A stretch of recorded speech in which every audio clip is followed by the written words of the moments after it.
Do you think we'll know the result tonight? I think we'll know that the Liberals won't be able to form government early because they're going to lose a couple of seats to the Teals. And when you start going backwards early, you've got no chance of winning the election.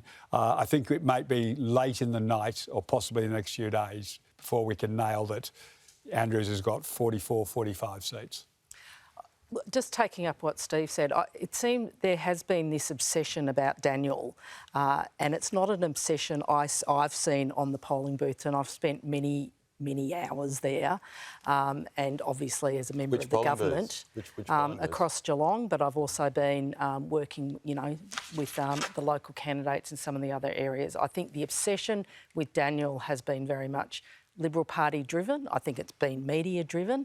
It is less so. And if you look at his favourabilities, they have, despite compared to any other incumbent Premier or Prime Minister who has lost, he has held in the positives throughout. So that's not to say there isn't going to be swing. There will be a swing, but I think the obsession around Daniel has been much more led about the Liberal Party and the media, and I don't think it will be as strongly reflected as people are, are saying. Certainly it is. That's not been the key issue. Lisa, half your own party hate this bloke.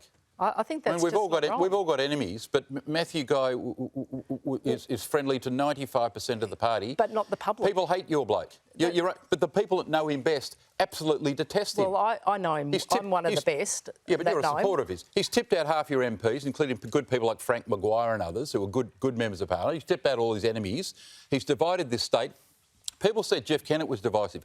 Jeff was the most unifying figure in Victorian politics compared to this bloke. Well, no. Compared to this bloke. The person who's run at the moment, at the moment, who's out there saying, I'm going to bring Victorians together, is the person who has, on one end, is preferencing the Greens in the inner city, on the other is preferencing some of the most right-wing voices I've heard in our community. How does that bring the party? It doesn't even divide your own party, let alone the Victorian community. Just on that, I've tracked Daniel Andrews' media movement since the 4th, November the 4th, and that's when he was heckled at a dog park in Caulfield.